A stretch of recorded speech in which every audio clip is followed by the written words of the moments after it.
வணக்கம் ஃப்ரெண்ட்ஸ், நான் Kalai. Welcome to my channel. எல்லோரும் சந்தோஷமாக ரொம்ப ஹாப்பியாக இருக்கணும் அப்படின்னு தான் நான் நினைக்கிறேன். இன்றைக்கி இந்த வீடியோ பார்த்திங்க அப்படின்னா, இது ஒரு மேக்ஸி. இதில் அந்த மேலே யோக் போர்ஷன் மட்டும் நான் கட் பண்ணியிருக்கேன். இது ஃபீடிங் ஜிப் வச்சு கேட்டிருக்காங்க. ஸோ நார்மலான மேக்ஸி கட்டிங் நான் இன்னொரு வீடியோவில் சொல்கிறேன். பட் மேக்ஸி கட்டிங்க்கு நம்ம இந்த மாதிரி யோக் போர்ஷனை கட் பண்ணதுக்கப்புறமா இதில் ஃபீடிங் ஜிப் ஃபிக்ஸ் பண்ணுறதுக்காக எந்த மாதிரி லைனிங்கை நம்ம கட் பண்ணணும். ஃப்ரண்ட்டு ஃபீடிங் ஜிப் வைக்கும்போது நம்ம ஃப்ரண்ட்டுக்கு தனியாகவும் பேக்குக்கு தனியாகவும் நம்ம லைனிங் கட் பண்ணணும்.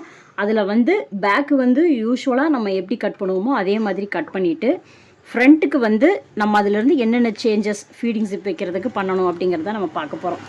இப்போ இது பார்த்திங்க அப்படின்னா, நார்மலாக நான் மெஷர்மெண்ட்டு எடுத்தபடி பாடி ஹைட்டு வச்சுருக்கேன், யோக்கோடைய ஹைட்டு வச்சுருக்கேன், ஷோல்டர் நெக்குக்கு தகுந்த மாதிரி ஷோல்டர் வச்சுருக்கேன், ஆர்ம் ஹோல் வச்சுருக்கேன். ஓகேவா?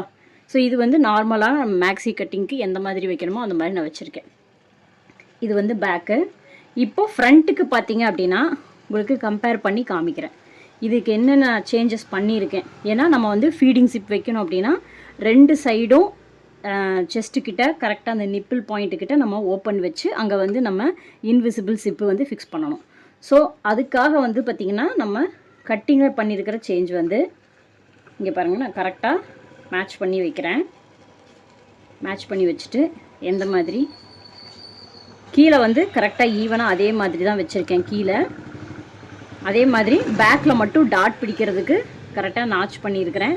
அந்த நீடில் எங்கே பேக் டாட்டை முடிக்கணும் அப்படிங்கிறதுக்கும் நீடில் மார்க் பண்ணியிருக்கிறேன்.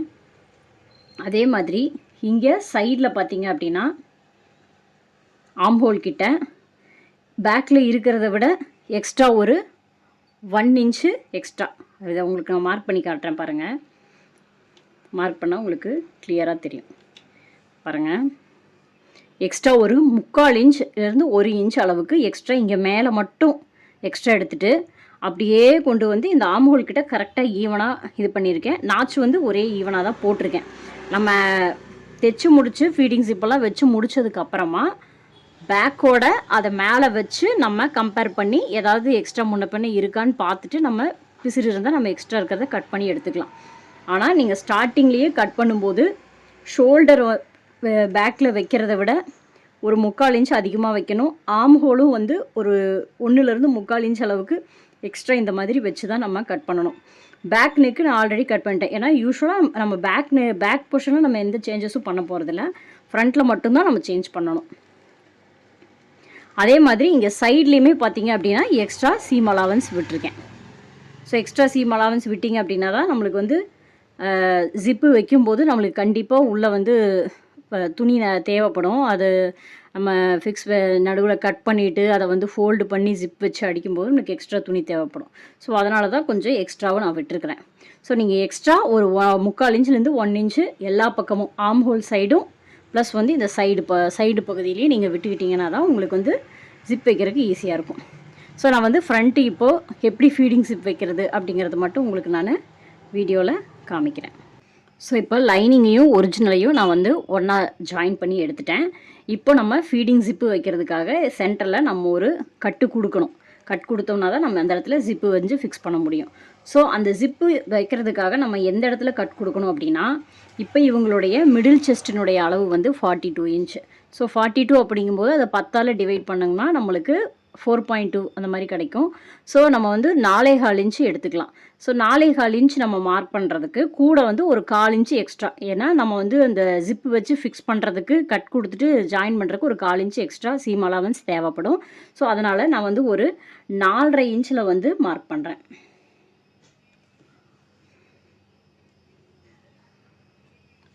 இன்ச் மார்க் பண்ணிவிட்டு ஸ்ட்ரெயிட்டாக ஒரு லைன் கொடுத்துக்கலாம். ஸோ இந்த இடத்துல தான் நம்ம கட் பண்ண போகிறோம்.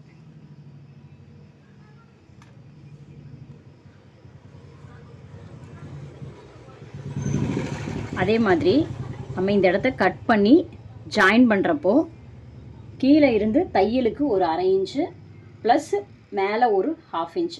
ஸோ டோட்டலாக 1 இன்ச் மார்க் பண்ணிக்கோங்க. கீழே 1 இன்ச் மார்க் பண்ணிக்கோங்க. இது வரைக்கும் நம்ம ஸ்டிச் அடித்து டான் பண்ணிக்கணும். இதில் இருந்து இந்த இடத்துல நம்ம மேலே ஒரு குறிப்பிட்ட அளவுக்கு நம்ம வந்து நிறுத்தணும். ஸோ இங்கிருந்து நான் ஒரு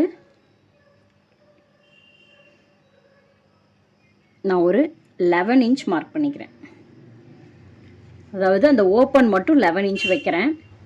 ஸோ இந்த அளவுக்கு வச்சிங்க அப்படின்னா தான் அவங்களுக்கு வந்து கலட்டி மாட்டுறதுக்கு அந்த கம்ஃபர்டபுளாக இருக்கும். ஃபீட் பண்ணுறதுக்கு வந்து ரொம்ப கம்ஃபர்டபுளாக இருக்கும். ரொம்ப இந்த கேப்பை வந்து கம்மி பண்ணிட்டீங்க அப்படின்னா அவங்களுக்கு வந்து கண்டிப்பாக கம்ஃபர்டபுளாகவே இருக்காது. ரொம்ப ஸ்ட்ரகிள் பண்ணுற மாதிரி இருக்கும்.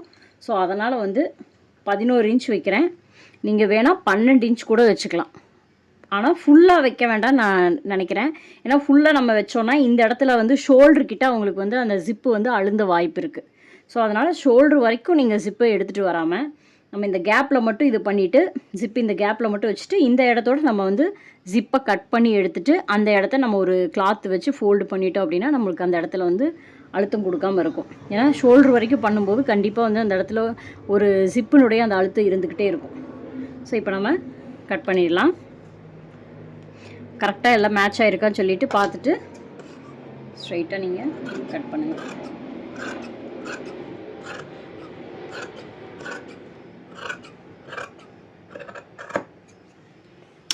ஸோ கட் பண்ணியாச்சு.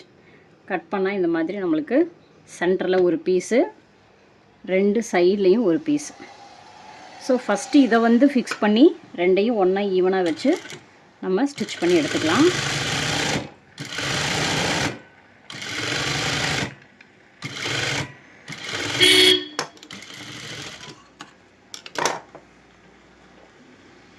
இதே மாதிரி ஈவனாக இன்னொரு சைடு.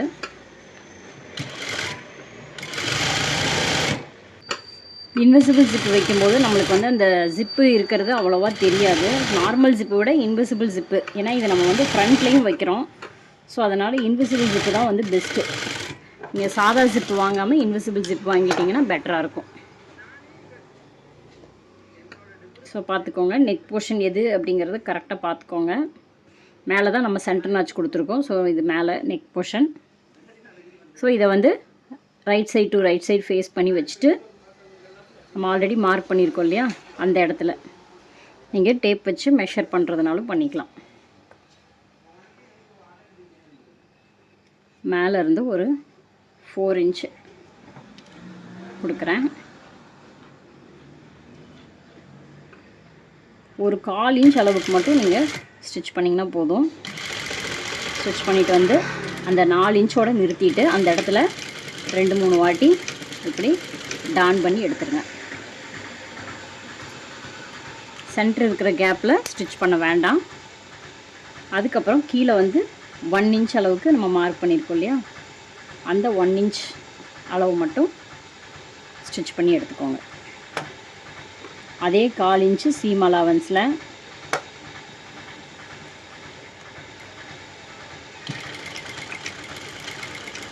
இந்த இடத்துல நல்லா டான் பண்ணிங்கன்னா தான் ஸ்டிச்சிங் ப்ராப்பராக விழுகும். ஸோ பாருங்கள், இந்த மாதிரி ஸ்டிச் பண்ணிக்கணும்.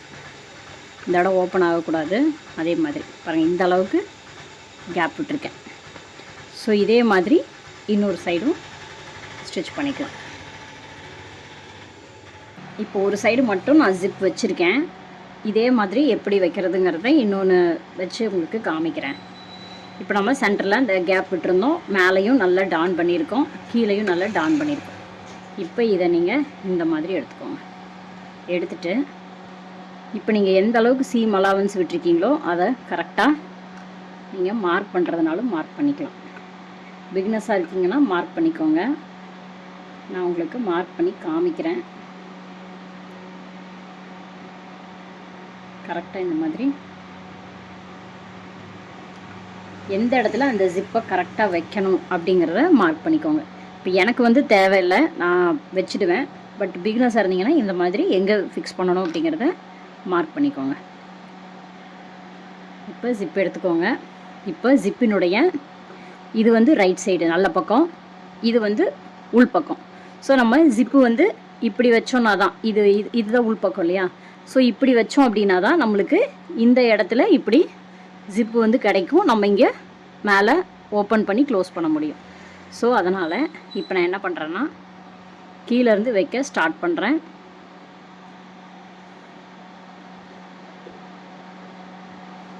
ஸோ இதை வந்து இந்த மாதிரி ஓப்பன் பண்ணி வச்சுக்கோங்க.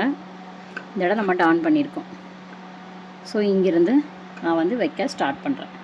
ஜிப்பை வந்து ஃபுல்லாக ஓப்பன் பண்ணி வச்சுக்கோங்க, ஒன்றும் ப்ராப்ளம் இல்லை. இந்த மாதிரி ஃபுல்லாகவே ஓப்பன் பண்ணிக்கோங்க. ஓப்பன் பண்ணிவிட்டு ஒரு சைடு இந்த பிசிறினுடைய இது ஒரு சைடு, இது ஒரு சைடு. ஸோ இந்த ஒன் சைடில் மட்டும் கரெக்டாக இந்த ஜிப்பினுடைய ஃப்ரண்ட் சைடு இந்த பல்லு பகுதி வந்து நம்மளுக்கு லெஃப்டில் வரணும். பல்லு பகுதி இருக்கு இல்லையா, இந்த பல் பகுதி வந்து நம்மளுடைய லெஃப்டில் இருக்கணும். இந்த பிளைன் பகுதி வந்து நம்மளுடைய ரைட் சைடு இருக்கணும். ஸோ இந்த மாதிரி ஞாபகம் வச்சுக்கிட்டிங்கன்னா ஈஸியாக இருக்கும். ஸோ இதை வந்து வச்சுக்கோங்க. இதோடு நம்ம வந்து கட் பண்ணிக்க போகிறோம். ஸோ இங்கேருந்து வைக்க ஸ்டார்ட் பண்ணுங்கள். இதில் நீங்கள் கவனிக்க வேண்டிய முக்கியமான விஷயம் என்ன அப்படின்னா, நீங்கள் ஜிப் வைக்கும்போது ரொம்ப ரொம்ப பொறுமையாக வைக்கணும். ப்ளஸ் வந்து இதை வந்து நல்லா இந்த ஜிப்பை ஓப்பன் பண்ணி வைக்கணும். ஒன் சைடு கைடு போட்டிங்க அப்படின்னா தான் உங்களுக்கு வந்து வைக்கிறதுக்கு ஈஸியாக இருக்கும். டபுள் சைடு கைடில் இங்கே வைக்க முடியாது. So one side guide use பண்ணுங்கள். அந்த ஓப்பனில் இருந்தே நீங்கள் இதை இப்படி லைட்டாக இப்படி லிஃப்ட் பண்ணி விட்டுக்கோங்க. லிஃப்ட் பண்ணி விட்டுட்டு கரெக்டாக இதை இப்படி வச்சுக்கோங்க.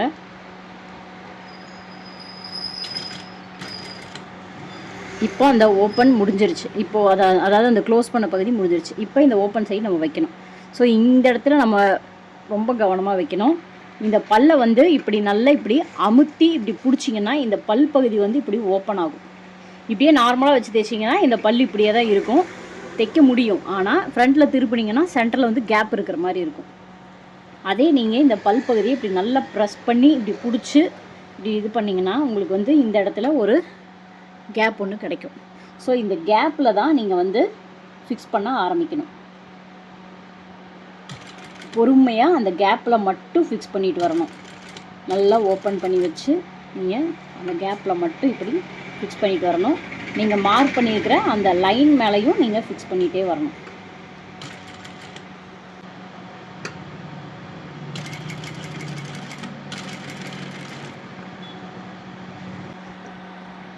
இந்த பல்லு பகுதியை நல்லா இப்படி ஓப்பன் பண்ணி வச்சு கரெக்டாக அந்த பள்ளத்தில் நீங்கள் ஸ்டிச் பண்ணுறதுல தான் இந்த ஜிப்பினுடைய ஃபினிஷிங்கே இருக்குது.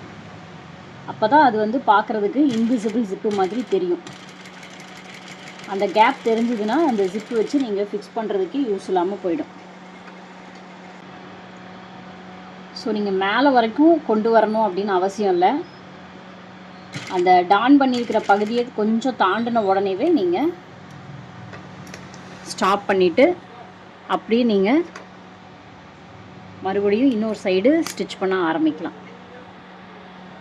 ஸோ அதுக்கு முன்னாடி நீங்கள் என்ன பண்ணணும்னா, இப்போ இந்த ஜிப்பு பகுதியை வந்து லைட்டாக க்ளோஸ் பண்ணுங்கள். அதாவது ஃபுல்லாக க்ளோஸ் பண்ணிட வேண்டாம். இந்த டான் பண்ணியிருக்கோம் இல்லையா, இதிலிருந்து கொஞ்சம் தூரம் வரைக்கும் நீங்கள் க்ளோஸ் பண்ணுங்கள்.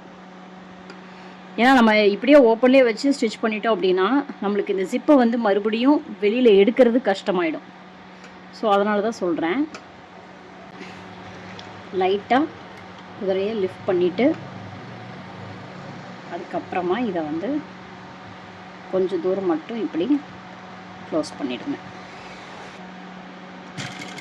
நம்மளுக்கு அந்த ஓப்பனாக இருக்கிற பகுதியில் ஃபினிஷிங் நீட்டாக வரணும், அதுதான் நம்மளுக்கு முக்கியம். ஸோ அதில் வந்து கான்சன்ட்ரேட் பண்ணுங்கள். ஸோ அந்த டான் பண்ணியிருக்கிற பகுதியை க்ராஸ் பண்ணதுக்கப்புறமா இந்த ஜிப்பு தூக்கி மேலே இந்த மாதிரி விட்டுடுங்க. விட்டுட்டு இப்போ இந்த இடத்துல இருந்து ஓப்பனில் வச்சு ஸ்டிச் பண்ணுங்கள்.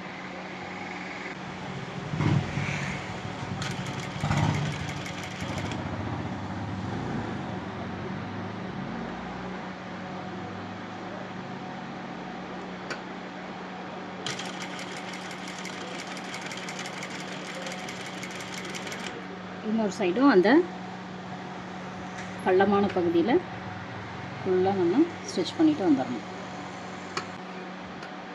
அதே மாதிரி இந்த மாதிரி ஓப்பனில் ஜிப்பை க்ளோஸ் பண்ணாமல் அப்படி ஓப்பனில் வச்சு தைக்கும்போது தான் இன்னுமே ஃபினிஷிங் நல்லாயிருக்கும்.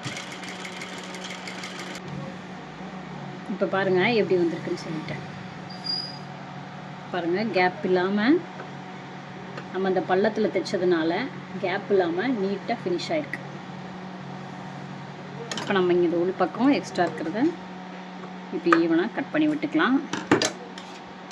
2 சைடுமே நம்மளுக்கு நீட் ஃபினிஷிங் கிடச்சிருக்கு. பார்க்கும்போது உங்களுக்கு தெரியும், கேப் எங்கேயுமே இல்லை பாருங்கள், தெரியுதா? நம்ம அந்த பள்ளத்தில் தைச்சதுனால மட்டும்தான் இந்த மாதிரி ஃபினிஷிங் கிடைக்கும். ஸோ பேக் சைடில் எக்ஸ்ட்ரா இருக்கிறத இந்த மாதிரி கட் பண்ணி விட்டுருங்க. ஷோல்ட்ரு வரைக்கும் இது இருந்துச்சு அப்படின்னா நம்மளுக்கு வந்து இந்த இடத்துல அழுந்தும். ஷோல்ட்ரு ஜாயின் பண்ணும்போது போடும்போது அவங்களுக்கு வந்து கண்டிப்பாக அது ஒரு அழுத்தம் கொடுக்கும். ஸோ இந்த மாதிரி டிப்ஸ் எல்லாமே யூஸ் பண்ணி நீங்கள் வந்து இன்விசிபிள் ஜிப்பு இல்லை நார்மலான பேக் ஜிப்பு, ப்ளவுஸில் வைக்கிற சைடு ஜிப்பு, இது எல்லாமே நீங்கள் வந்து ஃபினிஷ் பண்ணலாம் இந்த மெத்தடில். ஸோ இப்போ நம்ம இதை ஜிப் வச்சு முடிச்சாச்சு. இதுக்கப்புறமா நம்ம இந்த இடத்துல நம்மளுக்கு வந்து ஏதாவது ஒரு கிளாத்து வச்சு நம்ம வந்து இதை வந்து க்ளோஸ் பண்ணிக்கலாம். அப்படி பண்ணும்போது அது வந்து இந்த இடம் கூட அழுத்தம் இல்லாமல் நல்லா நீட்டாக இருக்கும் உங்களுக்கு. ஸோ அது எப்படி பண்ணுறது அப்படிங்கிறதையும் நான் இப்போ உங்களுக்கு காமிக்கிறேன். இப்போ நார்மலாக ஒரு லைனிங் கிளாத் எடுத்துக்கோங்க. இந்த மாதிரி ஒரு சின்ன பீஸ் எடுத்து ஃபோல்டு பண்ணிக்கோங்க. ஃபோல்ட் பண்ணிவிட்டு இந்த எட்ஜஸில் வச்சு நம்ம ஸ்டிச் பண்ணிக்கலாம்.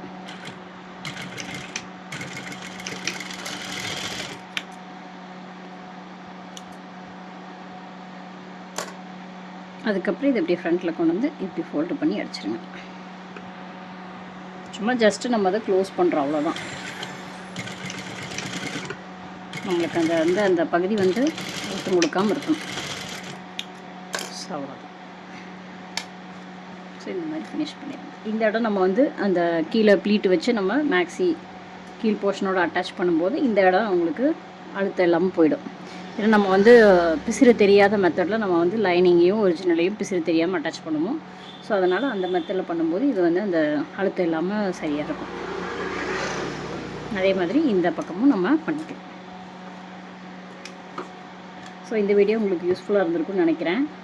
இதுக்கப்புறமா நம்ம வந்து பேக்கையும் ஜாயின் பண்ணிவிட்டு இதையும் அதையும் ஒன்று மேலே ஒன்று போட்டு நம்ம வந்து எக்ஸ்ட்ரா என்ன இருக்கோ அதை வந்து நம்ம கட் பண்ணி எடுத்துக்கலாம். அதையும் நம்ம லைனிங்கோடு ஜாயின் பண்ணிவிட்டு எக்ஸ்ட்ரா வரதை நம்ம கட் பண்ணி எடுத்துக்கலாம். உங்களுக்கு அதையும் நான் பண்ணி காமிச்சிட்றேன்.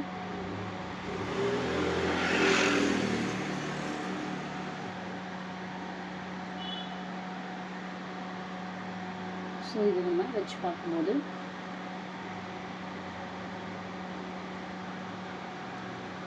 ஆல்மோஸ்ட் ஈவனாக தான் இருக்குது. பெரிய டிஃப்ரென்ஸ்லாம் எதுவுமே இல்லை.